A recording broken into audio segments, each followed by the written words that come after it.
UPPCL accountancy auditing and income tax में आपका स्वागत है। क्लास फिफ्थ क्वेश्चन क्लास पांच में फिफ्थ है ये आज, ठीक है ना। इसमें हमने पहले एक से लेकर चार तक क्वेश्चन हमने वीडियो हमने डाल डाल चुका हूं मैं। अब ये चैप्टर नंबर दो है, सेकंड है। चैप्टर नंबर सेकंड क्या है देखेंगे, business book keeping recording and reporting, ठीक है। चैप्टर नंबर टू है। इससे पहले एक से लेकर चार तक में हमने क्या किया, चैप्टर नंबर वन के एक से लेकर 57 तक क्वेश्चन किए सारे। अभी हम चैप्टर नंबर टू स्टार्ट कर रहे हैं। कोशिश करेंगे कि इसी वीडियो में ही चैप्टर नंबर टू को खत्म कर दें, ठीक। जो मेन है आपको क्वेश्चन जो दिखेगा वही मैं पढ़ूंगा। जरूरी नहीं है कि इसमें हर एक में फिर मैं पेन का यूज करूं, है ना।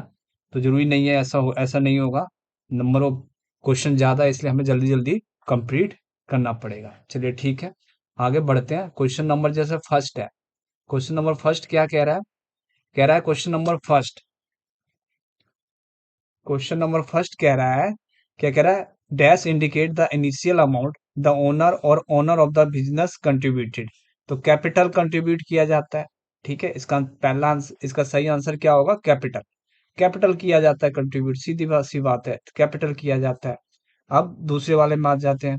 दूसरे वाले क्वेश्चन में देखिए, कह रहा है which of the following is considered as a revenue, as a as a revenue expenditure.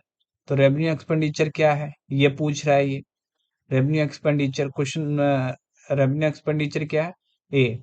देखिए रेवेन्यू एक्सपेंडिचर क्या होता है, जो डे टू डे एक्टिविटी में खर्च किया जाता है, ठीक है ना, यूज होता है। और कैपिटल एक्सपेंडिचर जो वन टाइम लॉन्ग पीरियड के लिए किया जाता है, ठीक है। क्वेश्चन नंबर सेकंड हम कर रहे हैं, which of the following consider revenue expenditure, cost of demo demolition of building. तो ये क्या है, ये कैपिटल नेचर का हो गया। Cost of petrol and diesel for a car, ये रेवेन्यू एक्सपेंडिचर हो गया। क्यों हो गया रेवेन्यू एक्सपेंडिचर, क्योंकि कार क्या डे टू डे डेली हम रनिंग में करते हो। पेट्रोल और डीजल का क्या है, हमेशा यूज है, हर रोज एक्सपेंसिव होगा। तो क्या ये रेवेन्यू एक्सपेंडिचर होगा। Legal cost of the binding property, ये क्या है, बिल्डिंग के बाइंड प्रॉपर्टी के लिए लीगल कॉस्ट गया, तो क्या कैपिटल नेचर का हो गया। Installation of the cost of the fix assets, ये भी क्या है, कैपिटल नेचर का हो गया।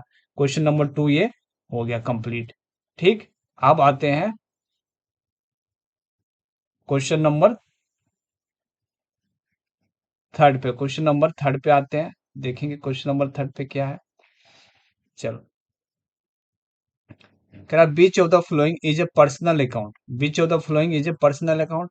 जैसे कैपिटल है, ऑफिस इक्विपमेंट है, ऑफिस इक्विपमेंट क्या आ गया, ऑफिस इक्विपमेंट क्या हो गया, हमारा एसेट्स हो गया। डेप्रिसिएशन है, एसेट्स पे लगता है। मशीनरी है, तो क्या है, डेप्रिसिएशन तो रिप्रेजेंटेटिव हो गया ना, ऑफिस को, ऑफिस इक्विपमेंट को वजह से लगता है डेप्रिसिएशन।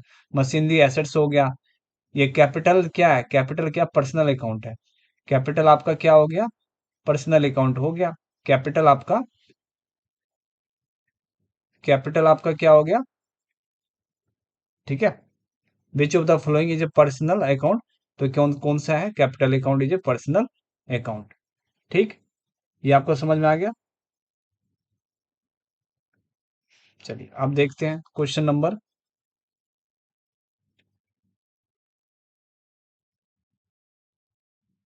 तीसरा हो गया। अब चौथे पे आते हैं। पेन की यूज करने में ज्यादा टाइम यूज लग रहा है, ठीक है। इसके लिए हम क्या करेंगे, जल्दी जल्दी क्वेश्चन हम ऐसे ही बिना पेन के ही यूज हम कर लेते हैं, ठीक है। ज्यादा कुछ है नहीं इसमें, जल्दी जल्दी जल्दी हम करेंगे क्वेश्चन। देखिए, which of the following is not a nominal account. Nominal account plant and machinery, real account है। इंश्योरेंस क्या है, इंश्योरेंस क्या है हमारा, plant and machinery is a, which of the following is a not a nominal account. Plant and machinery क्या real account हो गया, तो नॉमिनल अकाउंट नहीं है। इंश्योरेंस नॉमिनल अकाउंट हो गया। सेल्स नॉमिनल अकाउंट हो गया। एडवर्टाइजमेंट नॉमिनल अकाउंट हो गया। प्रॉफिट एंड लॉस अकाउंट में जितने भी आते हैं ना, सब क्या नॉमिनल नॉमिनल अकाउंट होते हैं ना, नॉमिनल नेचर के होते हैं। तो ये हो गया, अच्छा ठीक है। कह रहा which, fifth question, which of the following are a real account. कौन सा ड्राइंग है, कैश है, कैपिटल है, मशीनरी है, डेप्रिसिएशन है। तो देखिए कौन सा रियल अकाउंट है, एक तो कैश हो गया, ठीक है। कैपिटल तो पर्सनल हो गया, ठीक। डेप और क्या हो गया, कैश और मशीनरी, ये क्या हो गया, हमारे रियल अकाउंट हो गए। बाकी सब ड्राइंग और कैपिटल तो आपके पर्सनल नेचर के हो गए, ठीक है। डेप्रिसिएशन क्या है? रिप्रेजेंटेटिव है, ठीक है। तो ये हो गया नॉमिनल अकाउंट हो गया एक तरह से ये डेप्रिसिएशन, ठीक है। यानी बी और डी आंसर, यानी इसका फिफ्थ का क्या होगा? ए आंसर होगा। What is the what is one of the feature of the cash book? Cash book का क्या फीचर है? पढ़ते हैं। ए क्या है? It is a both of a book of original entry as well the book of final entry. इसका क्या है? ए आंसर है, ठीक है। सिक्स का क्या आ गया? ए आंसर है। What is definition of the permanent account? Definition of the permanent account का क्या है बताइए? Income statement account that are use to track accounting activity during an undefined period.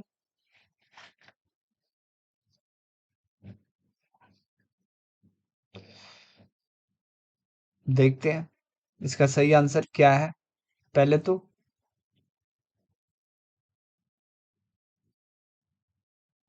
इसका सही आंसर क्या है? Permanent account are those account that continue to maintain ongoing balance over time.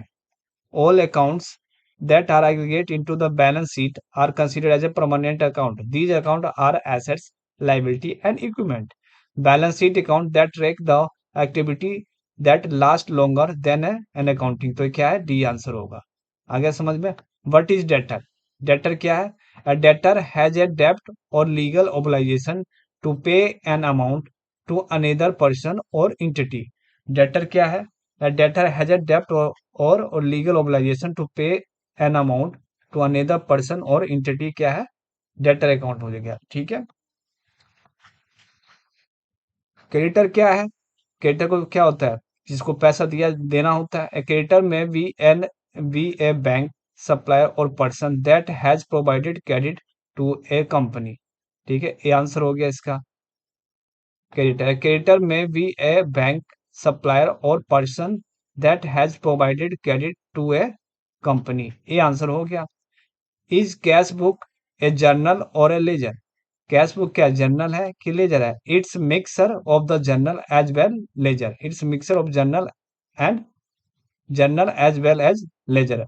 Bill receivable account क्या है? Bill receivable account क्या है? N assets account है, ठीक है। बिल रिसीवेबल अकाउंट कौन सा है? एसेट्स अकाउंट है। 12 क्वेश्चन देख लेते हैं। 12 वाले में क्या है? एक credit credit entry in a real account means credit entry real account में क्या है? An decrease of the assets होता है ना, an increase a decrease in the value of the assets. Real account क्या होता है? एसेट्स और लायबिलिटी होता है, ठीक है। एसेट्स अगर इंक्रीज होगा तो डेबिट होगा, एसेट डिक्रीज होगा तो क्रेडिट होगा। तो वही कह रहा क्रेडिट एंट्री इन ए रियल अकाउंट। तो क्या है? In decrease in the value of the assets क्या है? क्रेडिट एंट्री होता है। 13वें का विच of the following is example of a representative personal account? Representative personal account की आउटस्टैंडिंग रेंट अकाउंट रिप्रेजेंटेटिव है, ठीक है। रेंट को रिप्रेजेंट कर रहा है ना। उससे outstanding wages and salary indirect expenses है, इनडायरेक्ट एक्सपेंस नॉमिनल अकाउंट होते हैं। फैक्ट्री बिल्डिंग रियल अकाउंट है। Mehta and son personal account है, ठीक है। 13वें का ये हो गया। अच्छा 14वां आ गया। The dash is a substitute account prepare in the nominal ledger for the accounts of the individual customer but with total figure. तो इसका क्या है? बी आंसर होगा total debtor account. The total debtor account is a substitute account prepare in the nominal ledger for the accounts of the individual customer. पहले इसको सही से question पढ़ लो। क्या है? The dash is the substitute account prepare in the nominal ledger for the account of individual customer but with total figure. तो क्या है? टोटल डेटर अकाउंट होता है, ठीक है ना। The total debtor account is substitute account prepare in the nominal ledger for the account of the individual for the customer but the nominal account. इसका 14वें का क्या आ गया? बी आंसर आ गया। Return outward should be allocated to क्या है? Return outward. रिटर्न इनवर्ड होता है, एक रिटर्न आउटवर्ड होता है। रिटर्न इनवर्ड क्या होता है? रिटर्न इनवर्ड क्या होता है? सेल रिटर्न होता है। रिटर्न आउटवर्ड क्या होता है? परचेज रिटर्न होता है। तो परचेज रिटर्न होता है तो परचेज से रिट्रीट है, ठीक है ना। तो 15वें का क्या आएगा? ए आंसर आएगा। देख लेते हैं क्या 15वें का ए आंसर है क्या। हाँ, ए आंसर है। ठीक है। अच्छा, अब 16वां क्वेश्चन देखेंगे। Which is the correct sequence? कौन सा सही सीक्वेंस है? पहले जर्नल होता है, फिर सब्सिडरी बुक में होता है। पहले तो क्या जनरल बुक करोगे, फिर उसके सब्सिडी में बुक करोगे, सब्सिडी लेजर लेजर बनाओगे सबके। ठीक है, पहले तो जनरल बना लो।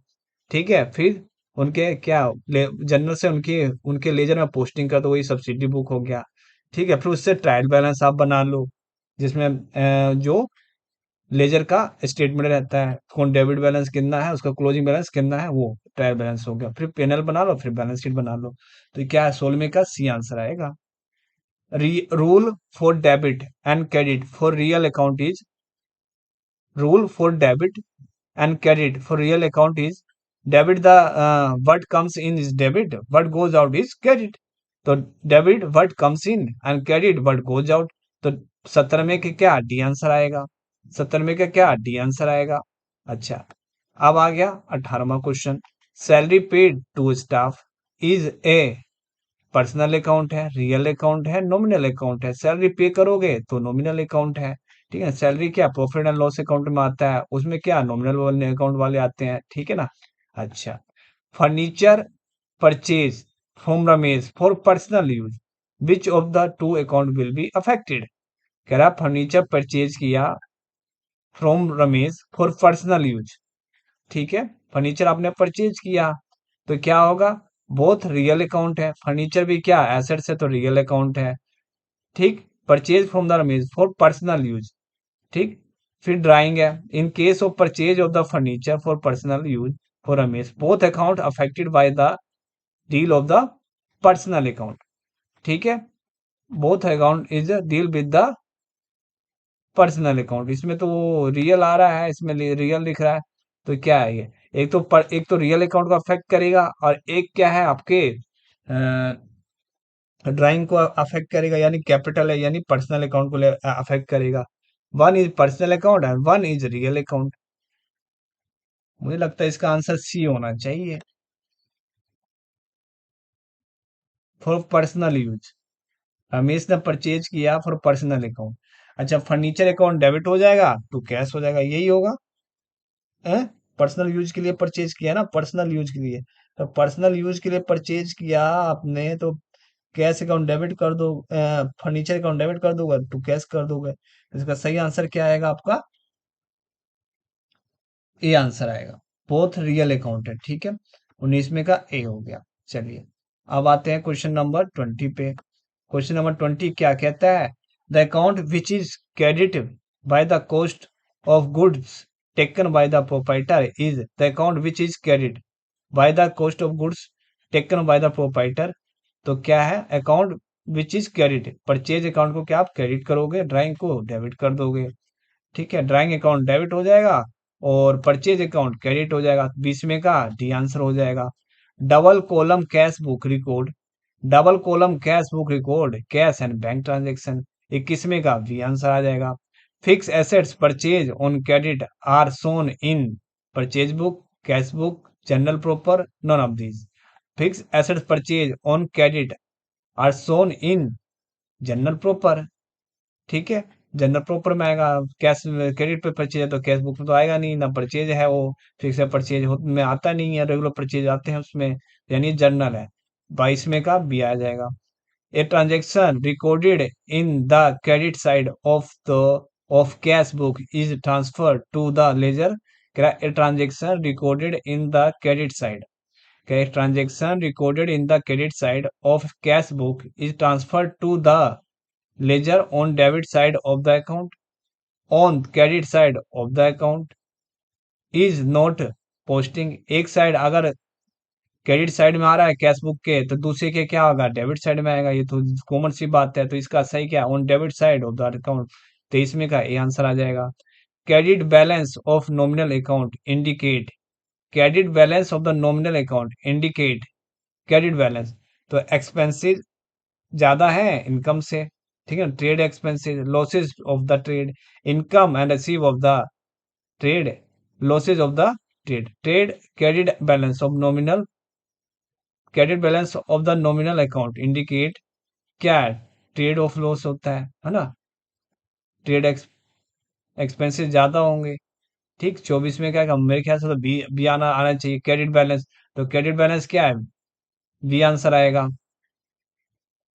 देख लेते हैं, नहीं सी आंसर है। क्या है इसका answer, C. The credit balance of the nominal account refer the income and receive in the business. Example, rent receive, commission receive. ठीक ना, क्रेडिट बैलेंस। क्रेडिट बैलेंस मतलब क्या हो गया, क्रेडिट बैलेंस मतलब क्या होगा, क्रेडिट का बैलेंस ज्यादा है। ठीक है, क्रेडिट का बैलेंस ज्यादा, क्रेडिट बैलेंस ऑफ द, तो क्या, credit balance of the nominal account reflect the income and receive of the business, income and receive of the business. Accounting according to net assets is, according to net assets total assets minus में outstanding liability. According to net assets is total assets minus में outstanding liability, outstanding liability, outstanding total assets minus में, total assets minus में outstanding liability क्या होता है आपका, according to net, net according to net assets is total assets minus में, total assets minus में outstanding liability. ठीक है, टोटल एसेट्स माइनस में आउटस्टैंडिंग लायबिलिटी क्या, नेट एसेट्स होता है। ठीक है, rent, rent account is a nominal account, C answer हो जाएगा। Account which represent owner of the business is drawing account. Which of these account are show credits, credit balance. Which of the account show credit balance, तो कौन सा है, all of these. Capital account credit balance होता है, cell credit balance होता है, rent receive credit balance होते हैं। ठीक है, अब आ गया 29वां, if clerk salary is more than preferential limit then the excess amount is included in unsecured creditor. If clerk salary is more than the preferential limit, then the excess amount is included in the unsecured creditor. Unsecured creditor में debit the receiver, credit the giver. This rule is applicable to personal account, nominal account, personal account में होता है debit the receiver, credit the giver. Memorandum joint venture account is A, memorandum joint venture account क्या है, nominal account है। Memorandum joint venture financial accounting deal with the both keeping and preparation of the financial statement. 32 का D answer आ जाएगा। बिच, थोड़ा और इसको बड़ा कर लेते हैं कि ताकि आपको ज्यादा अच्छे से क्लियर हो जाए, ऐसे समझ में नहीं आने, नहीं पता चलेगा। अच्छा ठीक है, कह रहा financial, financial accounting deal with the both keeping and preparation of the financial statement. Financial accounting deal with book keeping and preparation of the financial statement with which involve identifying, measuring, recording, classifying, summarizing the business transaction. When the owner of the business withdraw cash goods from business for his personal use is termed as drawing. When the owner of the business withdraw cash goods from business for his personal use, it is termed as a drawing। जाहिर सी बात है। Which one of the following is a real account, कौन real account है, real account क्या है, assets liability होता है। Salary nominal account है। मिस्टर राम अकाउंट पर्सनल है। बिल्डिंग रियल अकाउंट हो गया। इंटरेस्ट एक्सपेंसेस नॉमिनल अकाउंट हो गए। तो क्या आ गया 34 का सी आ गया, building account.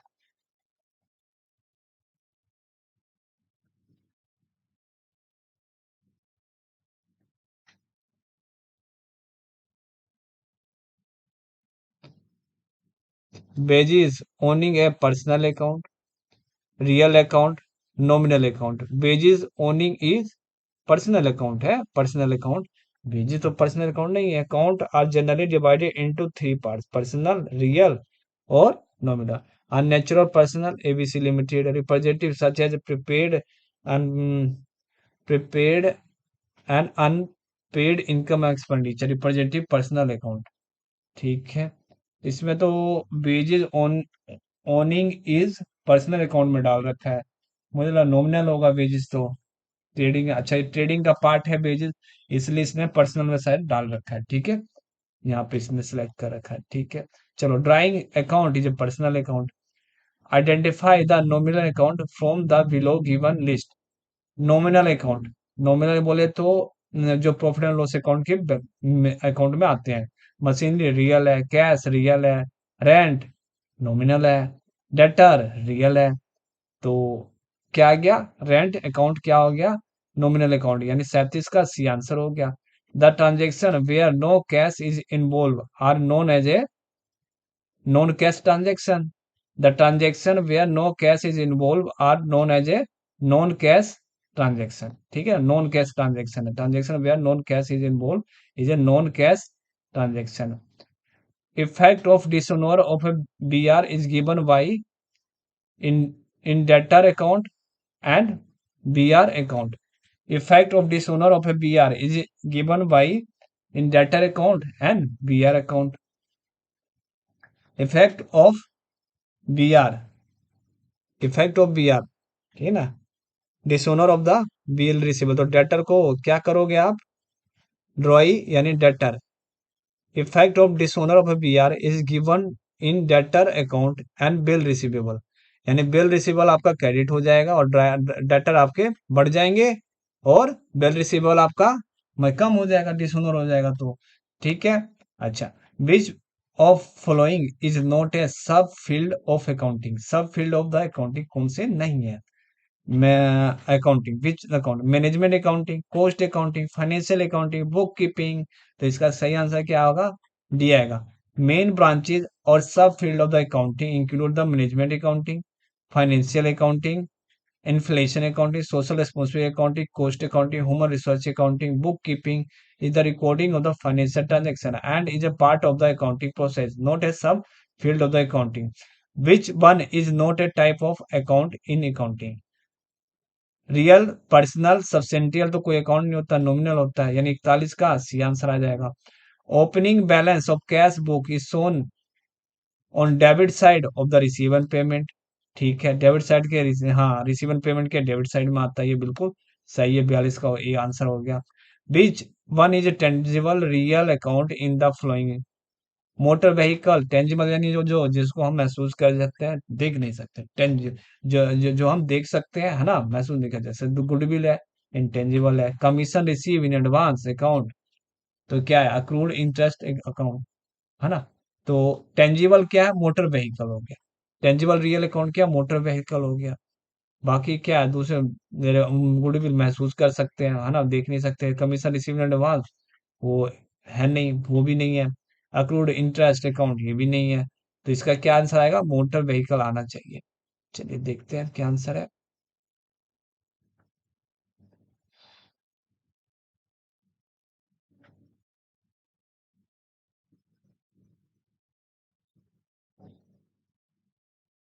Which of the flowing account is a nominal account, कौन सा नॉमिनल अकाउंट है।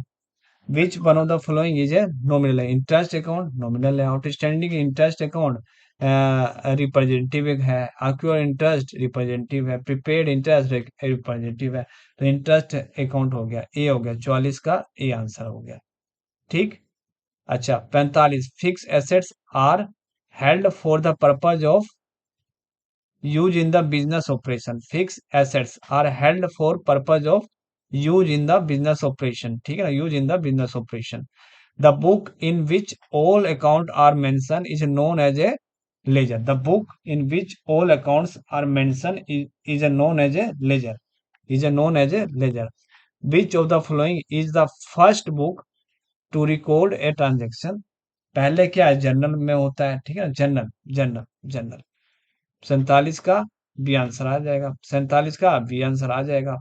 48वां, 48वां, which of the following is not recorded using adjust journal entry, adjust journal entry, post paid expenses, post paid expenses, post paid expenses, post paid expenses, post paid expense, which of the following is not recorded using adjust journal entry, adjust journal entry क्या होते हैं, post paid expenses, which of the following is not recorded using adjust journal entry, which of the following is not recorded using adjust journal entry, accrued expenses, postpaid expenses, non-cash expenses, uh,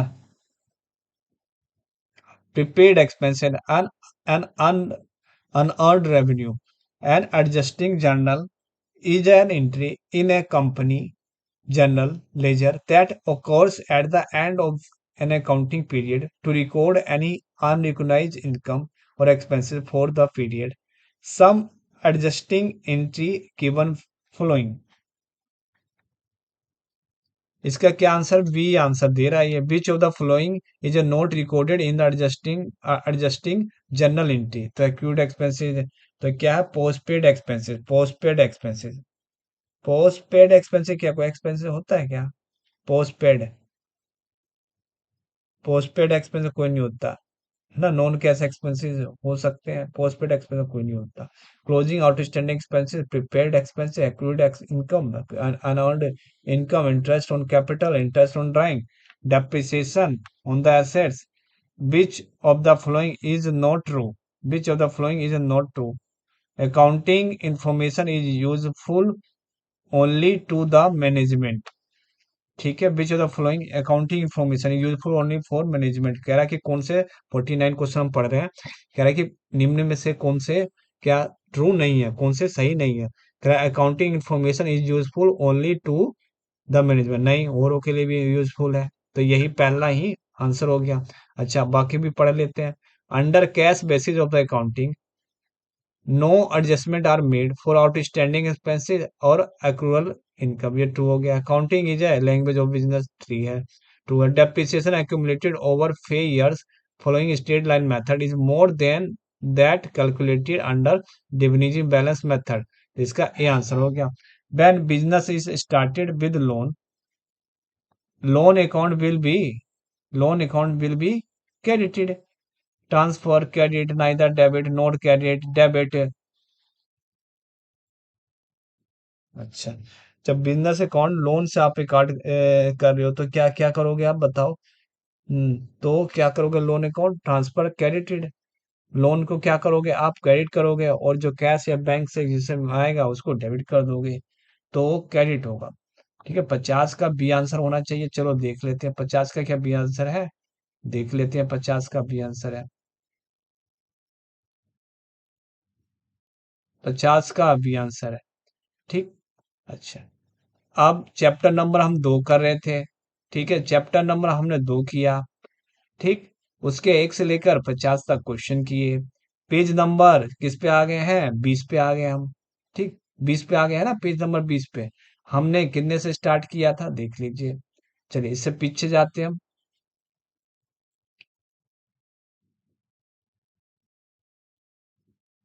14 से शायद start किया था हमने